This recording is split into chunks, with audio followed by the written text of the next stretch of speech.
All right, welcome everybody to our latest Between the Races podcast on the MX Vice Network. Thank you for listening and supporting the site. We really appreciate it. We'd firstly like to thank our sponsor for this one in Fly Racing. Fly Racing is excited to celebrate its 25th anniversary in 2023. Led by the revolutionary Formula S helmet featuring Rheon technology, Fly Racing continues to push the boundaries of product performance and design. We would like to thank all our loyal dealers and customers for 25 incredible years and look forward to the next 25 and beyond. Check out the new Fly Racing range at flyracing.com, at Fly Racing USA on social media, and all their athletes at worldwide motocross and off-road events in 23 and soon to be 24. So firstly, welcome Jason Thomas to the podcast. How's life? And thanks for taking the time to join us, mate.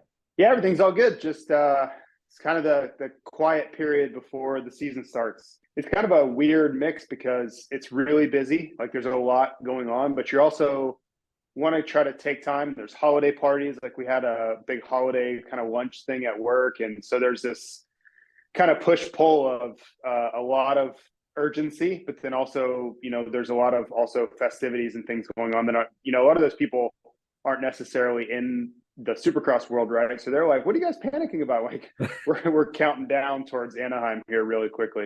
Yeah, mate, it's coming up really fast. It's sort of amazing how short the gaps really seem to be, especially when you tack on the Nations and the World Supercross and a lot of the guys like Anstey and Wilson doing the Aussie Supercross. So it'll be on us before we know it. And also for this one, I'd like to welcome MX Vice Tester Brad Wheeler as well, mate. How's life? And thanks again for joining us. Yeah, no, pleasure to do it.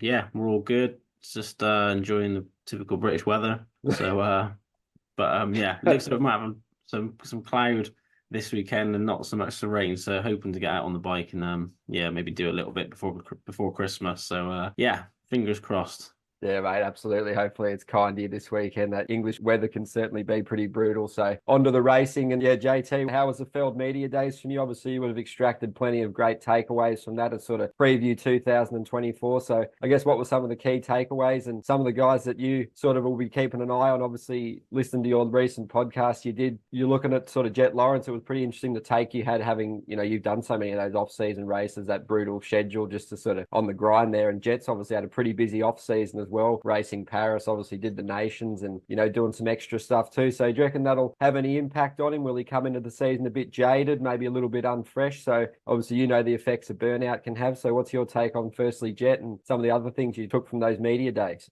Yeah, it's going to be interesting. I don't think the book is necessarily written for Jet in 2024, but it was something that I was concerned with that you mentioned. It's just, he didn't seem like he really had any downtime this whole time. And he's arguably the biggest star in the sport right now globally. So everyone wants a piece of his time. And whether that's, Honda HRC in Japan for a week, and I'm sure that was a really fun experience, but I feel that all these things, the off-season activities and responsibilities, and he's flying around the world. So from France, he went to France twice. He went to Japan. He was back to California. I'm sure he's back home by now, but these things take a toll. And I'll reference, a quote I heard from, back in the heyday of the Tour de France. There was a guy that was one of the star guys, and they were interviewing his wife and basically saying, you guys live in Girona, just outside Barcelona. Like, what do you guys do in your off season and to have fun and whatever? And she's like, we don't really do anything, because everything that I suggest that we do, my husband always tells me that there's a price to pay for that, right? We can't just go walk around Barcelona all day, because that all those steps take a toll on my legs, and then I'm going to pay a price for that on the bicycle. So I relate that to what Jet has, some of the things he's had to do and some of the things he's chosen to do. But what does that look like when 2024 shows up? Because if you contrast that with like what Chase Sexton has done, what Eli Tomac has done, all they kind of been doing is hanging out and riding and testing, and most importantly, a lot of resting. So, Jet's super young, he's only 20 years old. So that definitely helps his, as far as being able to be resilient in the face of all of that. But he's got to be, and I know he was really burnt out going into, and if you listen to any of the comments that Hunter Lawrence has made over the last few months going into those SMX rounds, they were both really burnt out because they never really got to celebrate these championships. They, for Hunter especially, finally accomplishes this national championship, and then boom, he's got to turn around and be back to 100% and ready to go at Charlotte when all he wants to do is take a deep breath and celebrate with his family. So I think there is some of that between both of them. They have had so much going on that I just wonder if sometime, and maybe it's not January because there's so much anticipation, it's hard to not be excited for A1. But sometime in February, March, April, if that doesn't set in and they're just like, gosh, man, all I want to do is have a break, when you really kind of need to be peaking. You really need to be super strong down the stretch in those final few races. So I don't know. Maybe he's too young for that to set in yet, but it was certainly something I can tell in both of their demeanors. Like, they were looking for a break. They weren't looking and anticipating and excited for A1. And so it was just something that I left with going, man, I don't know how that's going to set them up. You know, they're both incredibly good, but coming into A1, you want to be itching to go racing, not still wishing you had more time off. Yeah, that's awesome insight. Yeah, you don't want to be really dreading. You want to be sort of priming yourself for that occasion, because you need to be on the level. Not necessarily that you can win the season on that one, but you certainly don't want to put yourself too far behind the 8 ball. And another man you mentioned there, Chase Sexton. Obviously, you hinted last time that they'll be dropping that new factory KTM edition. That's what they've done this week. So pretty cool to see that one play out. And I guess it's a win-win situation in a lot of cases. The Sexton, the KTM, they want a legitimate title contender. He was kind of sort of the partnership had run its race a little bit at HRC Honda there, and they're probably happy to have the two Lawrence brothers as their 450, I guess, a dream team as well, and then Shimoda and Hymas on the 250s. Sexton seems pretty happy, the program, doing his own thing, happy on and off the bike. He's got that freedom. So do you expect him to come in pretty hard for that opener, mate? I do, but I was looking for him to be more excited and more convincing with the new KTM and the new chassis. There was definitely some hesitation, and it doesn't mean he's not happy on it. It's just there's levels to it, right? I was really looking for him to come in and say, this was so much what I needed, the right decision, the right people, the right change. Like all of the frustration for last summer is gone, and I'm a new guy because of all these changes. And it wasn't that, it wasn't, he wasn't unhappy, but it wasn't the reassuring, over the moon, so excited, this was the answer I was looking for attitude that I wanted to see from him. So we're going to find out, right? The racing is going to tell the tale of what this looks like. But he's got a new chassis. I'm sure they're still working through that. But it wasn't a home run as far as I'm concerned. And maybe he comes out and wins A1 and I look stupid. I don't know. I still think there are some bugs there to work out, if I had to guess. KTM have obviously just released the factory editions sort of to come out in the next sort of early in the new year. You can see that the frame is different to the older model. Is that, would they have built that frame after Chase Sexton's kind of decided that how he wants his frame, or do you think that bike has not really got a great deal to do with his preparation for A1? I would think that the changes were probably made a while ago based off of the feedback from Cooper Webb and Plessinger and, some of the MXGP guys as well. Because it takes too much time. Like, I don't think that Chase would have been able to test enough with KTM to give them enough feedback at the time to get that thing ready for production now.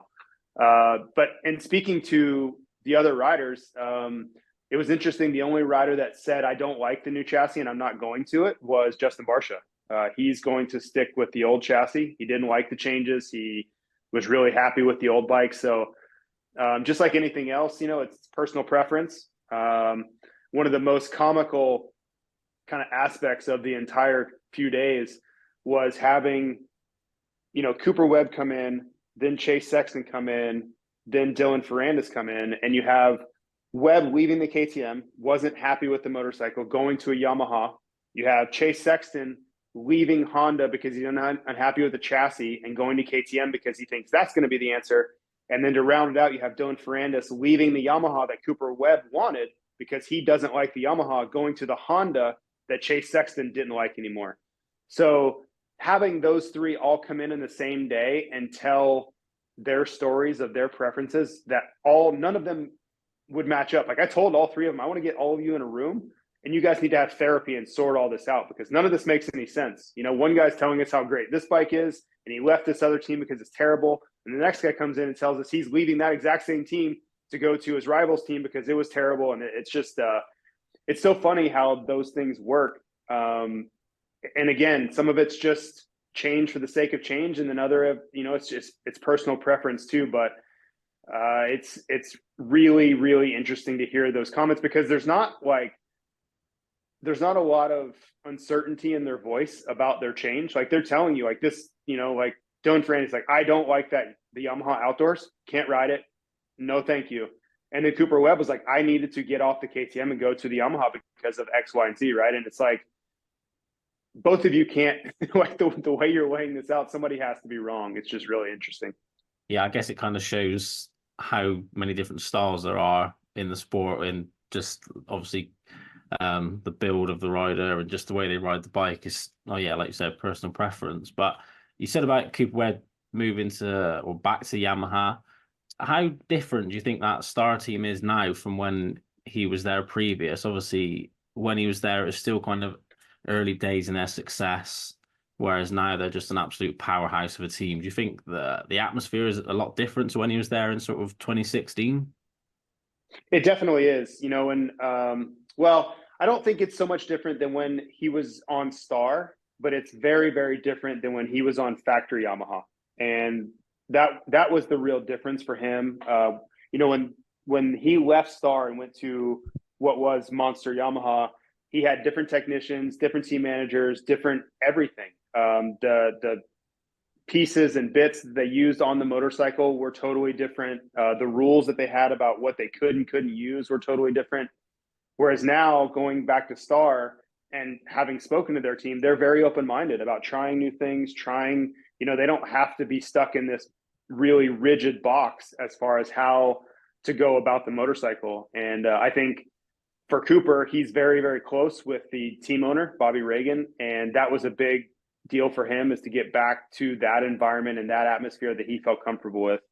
Yeah, absolutely, mate. It'll be fascinating to see how it all plays out with him. Obviously, we spoke about how in Paris he wasn't really at the level. He was sort of quite a long way off. Obviously, still pretty new to getting back into his preseason then. But yeah, which wasn't the sort of best sign you wanted to show when Hunter Lawrence was quite a lot better than him, given the disparity in experience and just at that 450 level. So seeing how he goes, obviously, we know he's a gamer, as they say. He's always like the Sunday man in road racing. He turns it on when the lights go down. So yeah, it'll be really cool to see if he's back to the level even from last year. So watching that space for sure. And another one that probably is dominating the headlines a lot over there, mate, is the Prado Supercross. Obviously, since we last spoke, that's been officially announced. So is the excitement building around that for you and around the industry as well? It's pretty amazing sort of set of circumstances having the MXGP 450 world champion racing 450 Supercross straight to the elite class. So I guess if one rider can do it, it would be him. Obviously, you spoke last time about just how that situation looks. Is it too risky? Maybe he should have skipped it and maybe given himself a full preseason assault for a quest next year. So your thoughts on all that, mate? How's the excitement ramping up around Prado? Yeah, it was fun to talk with him. And it was very apparent in speaking with him that this has always been the goal since he was like 14 years old. Now, he said his goals shifted a bit when he started racing MX2 a little bit. He said that it was always about beating Jeffrey. Like, all of his goals, his entire career, were to beat Jeffrey Hurlings.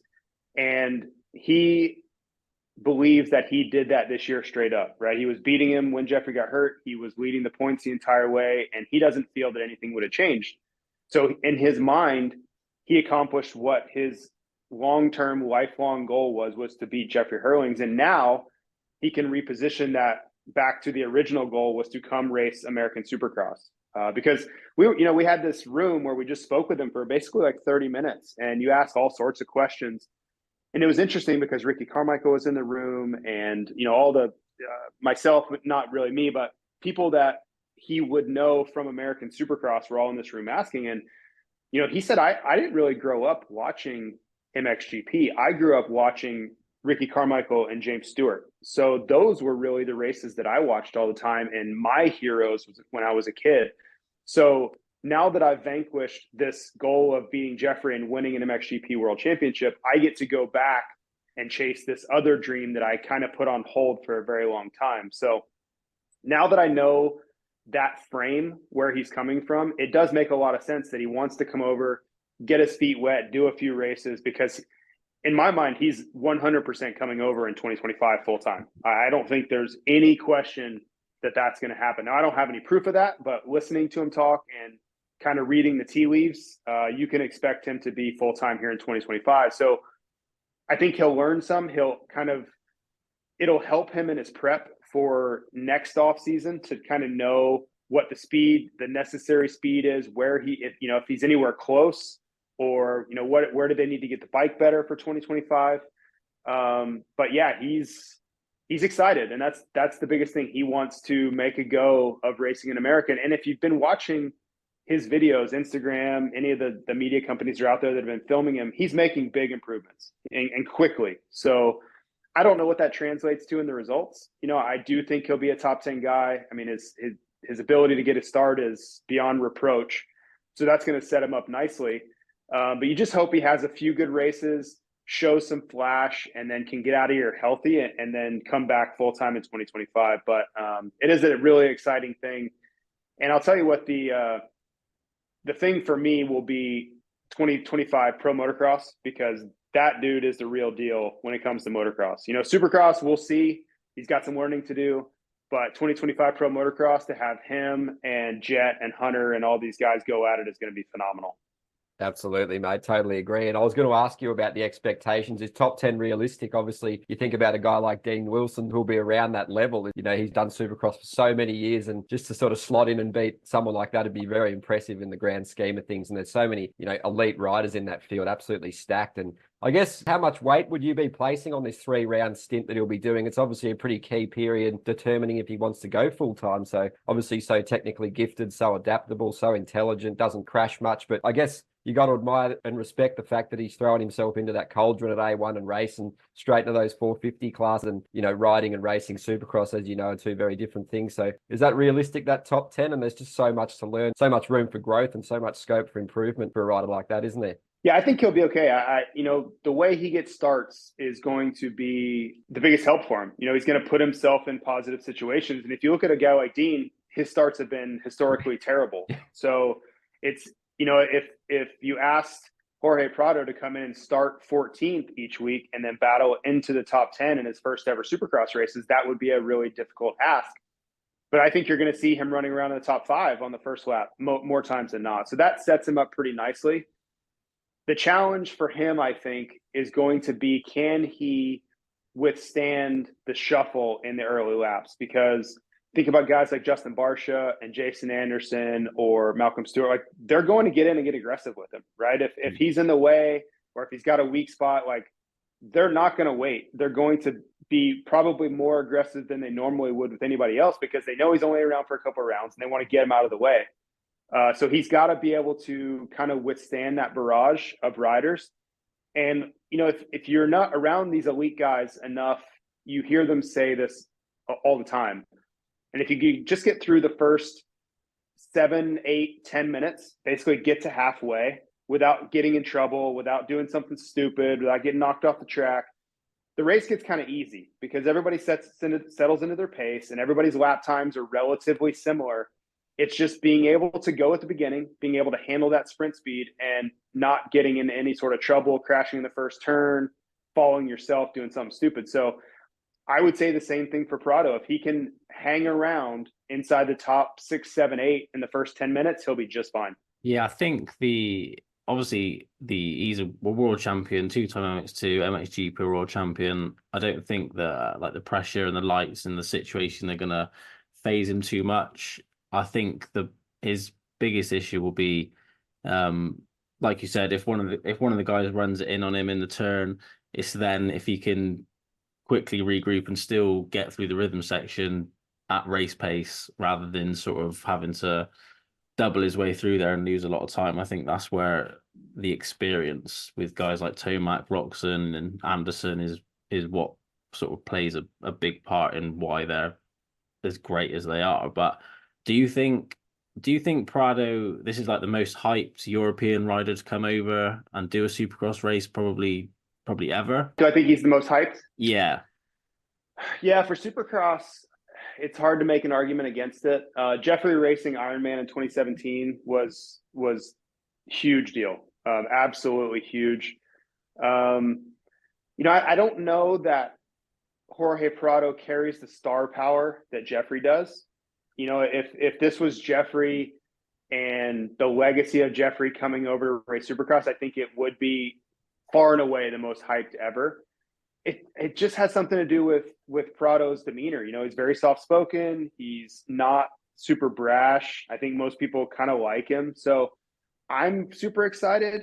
But I wonder, your average fan who maybe doesn't tune into MXGP, they don't know a whole lot about it, are they going to know so much about Prado racing this race? I don't know. That's just what I wonder.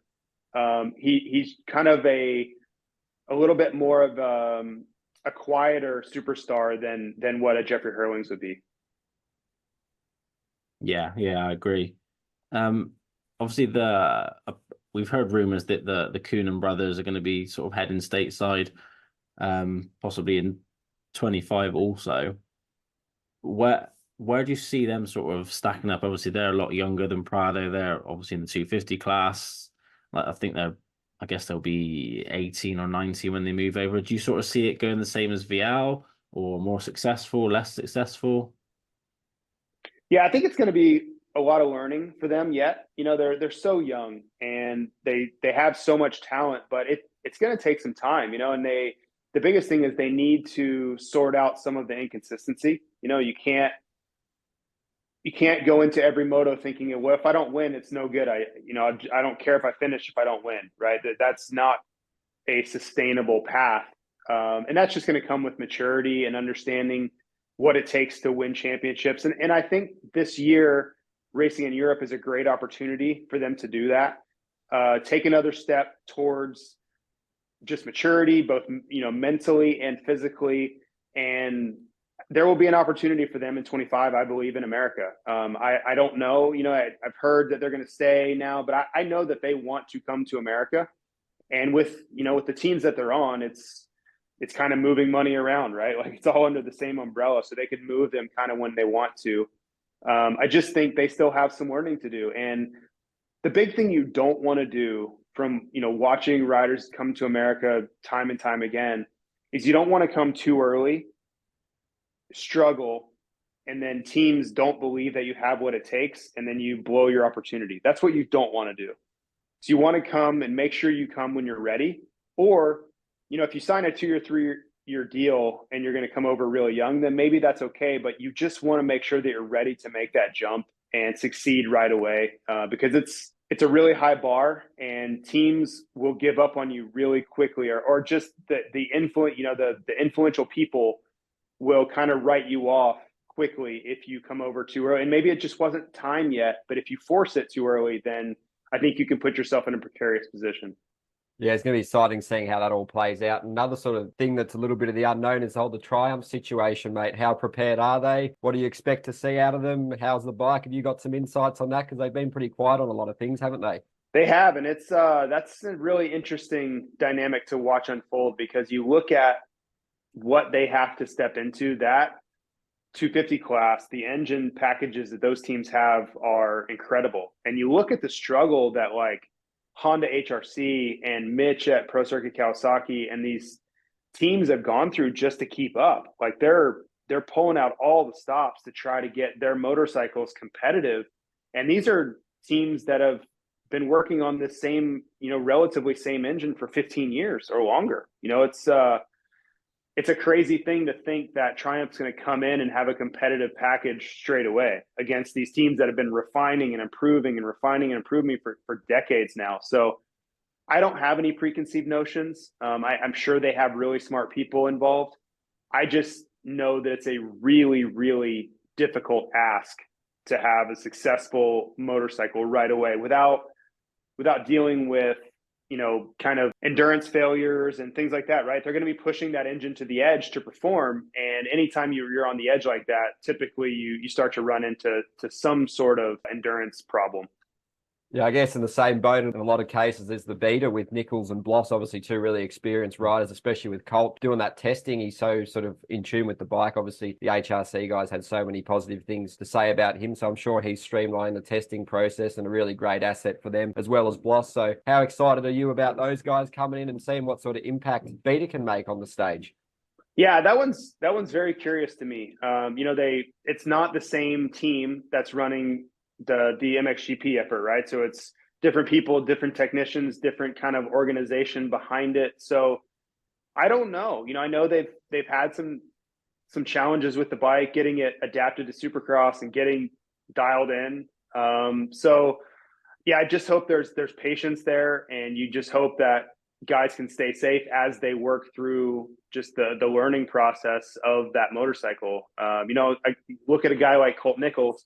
He's coming off of factory Honda HRC last year, right? And going on to a bike that's unproven, really has zero Supercross experience to speak of at all. So I would love to be, inside his mind and get his true thoughts. Of course, we'll never get those. You're going to get, layers of it, and he's never going to speak poorly of it, but it has to be a really challenging dynamic to go from peak performance, the bike that won the Monster Energy Supercross Championship, to a motorcycle that was really not designed for Supercross per se and has zero experience, on with no one's raced that bike in Supercross, so they can't give you a bunch of feedback to make it better even. So it's going to be something to watch unfold. I don't know who fares better between Triumph for Beta, and then we have the coming Ducati project as well. But in the end, more jobs, more rides, more bikes, more teams is always going to be better.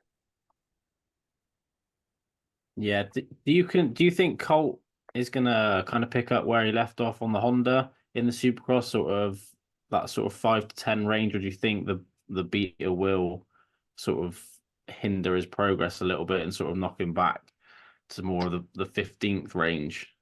Yeah, I mean, he wouldn't like me saying this, but it's really not reflective of him. It's just very difficult for me to think that a first year Supercross bike is going to be on the level of a factory Honda 450, right? I just can't imagine that's reality or possible. So having said that, I think his results will suffer some. That doesn't mean he's going to be 18th, but to think that he has a chance to come out at A1 and be in 6th, I don't really think that's going to be doable. So I think a successful season for Colt looks something like he stays healthy, he makes all the main events, they don't have catastrophic failures with the motorcycle, and he can consistently stay in the top 15. To me, that is a successful inaugural season for that motorcycle in Supercross. Yeah, with so with Adam Cincerilla, they've got the new 2024 Kawasaki.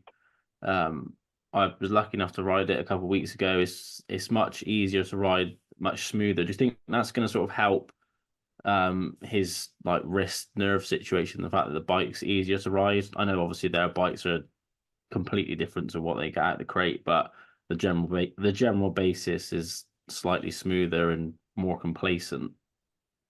Yeah, he and Jason Anderson both said that the motorcycle was a significant issue for them in 2023. I don't know for sure that Adam did, but I know for a fact Jason Anderson used the BFR shock last year, and he could not get it to work right. He had big issues with it really all season long, he said. So both of them were really relieved and enthused that they're going to be on this 2024 bike. For Adam, he still doesn't really know what's going on with his arms. Like, there's no real answers. It's just kind of the same problem, and sometimes it's good, sometimes it's not so good. So hopefully the bike helps some. But I think the bike will make a bigger difference for Jason Anderson than anyone else, because if you look at his 2022 season, he won 7 races. He was absolutely in the championship fight. If you take away some of his errors, maybe he is champion. He wins his first pro motocross 450 race of his career. Like, everything was clicking. He looked like he was ready to go into 2023 and battle for championships again. And then nothing like that came to fruition. He was on the ground a lot. He looked disenfranchised with the motorcycle a lot. He looked disinterested. And I think he was just really frustrated, and that wore him down. It just kind of took his enthusiasm for the season away. But having spoken with him last week, he looked different. He looked happier. He just looked like he was in a better place. Like, and a motorcycle can do that. You know, I've switched motorcycles from year to year and gone both directions, where you switch to the new bike and you just cannot get it to do what you want, and it really takes a toll on your season. And then you switch again the next year and you're like, oh yeah, everything's good again. Like, I'm right back to where I was. So we'll see if that's the case for Jason Anderson. But he did mention that he's like, every time I tried to go back to that 2022 pace and be able to push the limit, the bike would put me on my head. I just couldn't do it. And so I basically had to stop trying to do that. So we'll see what 2024 brings, but I think that's what he's going to try to get back to is riding on the edge again. Yeah, it's really cool to see how he goes, because obviously that 2022 was incredible, and yeah, he wants to get back there. And I guess another man cutting a refreshed and revitalized figure heading into this year is obviously Dylan Ferrandis. You touched on him before, but he seems so happy with the Honda, so happy with that program. Got that freedom. The framework seems to be there for him to really sort of make some good strides in Supercross, which he's obviously struggled in 450 Supercross. He's got the O'Neill gear, the 5 gloves. He just seems really happy at the moment, happy to be on that Honda. And I guess the big question is, did he translate all that happiness into the results in the racing? Well, he was interesting because I don't think I've ever seen someone so in love with their motorcycle as Dylan Ferrandis is with his Honda. It was remarkable just how happy he is. And I mean, he doesn't even have a factory motorcycle, you know, he's using factory connection suspension, and he's kind of hand choosing the pieces and parts he wants to put on that Phoenix Honda. But he was like a new person, you know, happy, smiling. His mood was really light, where most of the year last year it wasn't. It was heavy. He just looked like he wasn't having very much fun throughout the summer. So that was cool to see. You know, win, lose, or draw, he looks like he's just in a much better place mentally. And so that was great to see. You know, as someone who's, you know, dealt with ups and downs mentally, and you can just kind of tell when someone's really heavy, or if, you know, things are kind of going easy and they're light and their mood is good and things like that. So that was refreshing to see for him. You know, I'm sure he's not making the money he used to make, and he doesn't have factory team and all those things. But even in the light of that, he just looked like a much happier person to be around. So we'll see what that brings. You know, I don't think Supercross is going to be something where he just goes out and starts winning or anything. But I think pro motocross in 2024, if he's as happy as he was in the, you know, early December, he could be somebody to seriously worry about. Then you factor in, what if something happens to one of the Honda guys, or they just decide to start helping him more? He starts getting some factory equipment underneath him. He could be a legitimate threat once pro motocross starts.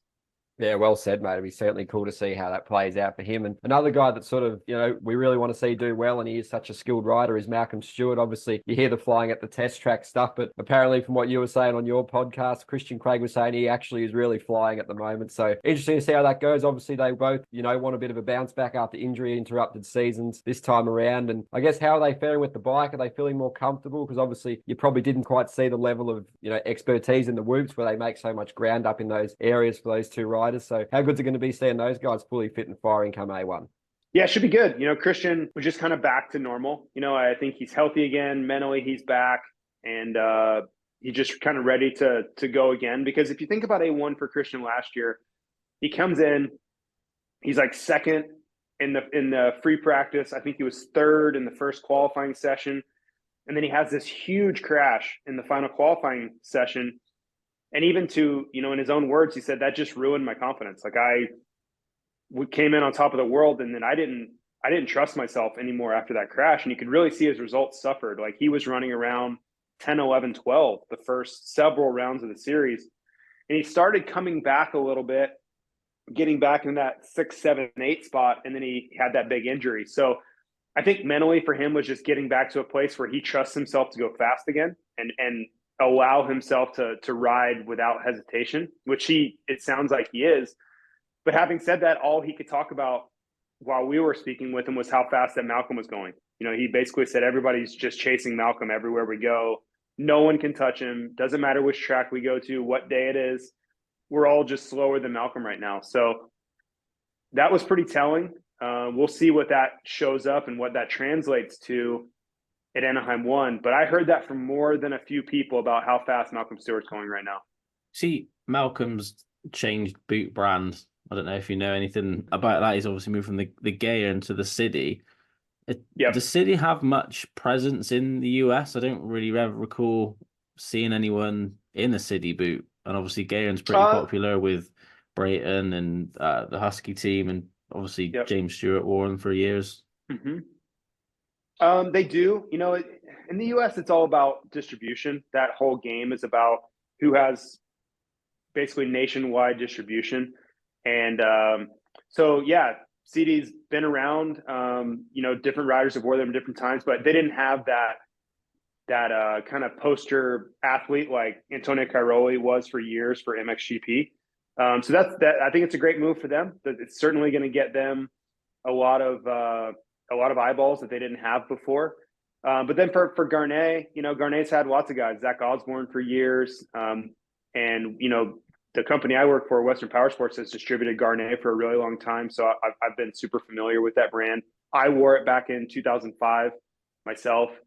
So yeah, I think it's just one of those things where budgets change and money gets moved around, and CD probably sensed an opportunity to get a really visible guy that was going to be global, right? Malcolm's following is global, right? He's a very popular rider around the world. So I think it was a really good get by them. And they'll be happy having Prado out there too. Absolutely. Yep. No doubt. I think Prado kind of took the reins from Cairoli there as far as having that marquee guy. Yeah, they seem to have gone not all in, but they've definitely upped their game. Obviously, with Prado, they've got the Yamaha MX2 team in GPs with like Geertz and Benistant and all those guys, and yeah, now Malcolm Stewart as well. Just to flick back to Jason Anderson, you were saying he was unhappy with his bike this year. He obviously sees Roman Fevre absolutely smashing it in the GPs on this new model 2024. Is he having conversations with his team saying like, is there any way we can get on that bike or get the frame or do anything because I'm not enjoying this bike? Is that a conversation he has, or is it just he doesn't even bother asking? Yeah, I think when the main problems are going on were during Supercross, and there would have been no way to get that model into the US and homologated in time. Basically, the new models don't land in the US until at least say July, something like that. So we would have been well into the motocross championship by then. Now, sometimes what you will see is if the bike is much better, those guys would switch to it for the last few rounds of pro motocross. I've seen that happen before, and then he could have maybe raced it for the SMX playoff rounds. That's definitely happened in the past. I can remember certain years of Hondas where the guys would change to it. Ryan Villopoto famously switched to the 2013 or 14 at Unadilla right when it came out because it was much better. So I think most of Jason Anderson's problems were far too early in the season. You're talking like February and March to where it wouldn't have really been possible. Yeah, it's really cool insight. Yeah. Just before I let you go, mate, because the time's sort of getting away from us here, but just what's on the cards for you over Christmas? Obviously, you're busy. Everything with Fly is going to be sort of working really hard towards 24. And I guess the brutal schedule kind of starts now, doesn't it, mate? Obviously, it probably feels like you barely had any time off since the Nations and all that stuff. But yeah, it's all happening pretty quick, mate. And just one more guy we wanted to touch on from you is Tomac. Obviously, expectations sort of hard to gauge a little bit coming back from the injury, but he's such a fierce competitor. He'll be locked in. He sort of works away in the shadows there. No one really knows what his program fully is. Obviously, he's done that bit with Deegan and he keeps his cards pretty close to his chest. So just everything going on with you, mate, and your thoughts on Tomac before we wrap this one up. Yeah, so for me, it's just try to enjoy the holidays. We're actually going to film the Racer X preview videos next week. So I'll be in Vegas for a couple of days next week. And then, yeah, just full on holiday festivities. Try to enjoy that a little bit. Of course, we'll be working as we go, but you got to try to carve some time out for yourself too. Life's about more than just work, as important as it seems at the time. If I don't take some time and enjoy it, you look back and kind of wonder what's the point of all this stuff. So get through the holidays, get through Christmas and New Year's, and then, yeah, it'll be full-time A1. I leave for Anaheim 1 on, I believe, January 4th, something like that. So as soon as New Year's is over, I'll start packing for A1. And, of course, for, Western Power Sports and Fly Racing, we got to get our hauler and all of our hospitality stuff out of here and on the road in the next week or two to head down to California and be ready to roll for Anaheim. And then the show starts all over. So 31 rounds, kind of working out my MXGP schedule too. I'm going to try to make it to a few rounds, Motocross of Nations, of course, as well. But it's going to be a full calendar for me. It's going to be wide open. I'm filling up even my off weekends with MXGP stuff. So I'm here for it. It's been a little slow for me lately. I've been kind of bored, to be honest, the last couple of weeks. So any opportunity I have to make the most of it, I'm going to be going for it in 2024 and just try to take advantage of every single opportunity I have in front of me. As for your question on Tomac, yeah, that was fun. I got to talk to him both in a group setting and then one-on-one. I did an interview for the Supercross crew, and he seems like he's in a really good place. And I wasn't sure what to expect from him, if it would be like, yeah, we're just going to kind of ease into it and try to get some points in January and then slowly ramp up, or if he was going to be like, no, dude, I'm good. Like, I'm coming into A1 just like I did in 2023. And it seemed like more of the latter, and you don't really ever know where you are until the gate drops at Anaheim. You just don't know. You can guess, you can, hypothesize where your level is. I'm sure him getting to ride with Deegan and also getting to ride in California last week, he got to ride with other riders, which is going to give him a better gauge. But riding by yourself, you're off the stopwatch and things like that. You're not really getting a true gauge of where you are, in my opinion. I thought I was really ready coming into A1 and had my doors blown off and realized I wasn't at all. And I've also come in lackadaisical and like, oh man, I'm actually pretty good. So I'm sure he learned a lot in the last 10 days because it was the first time he had been out to California and been riding with other people.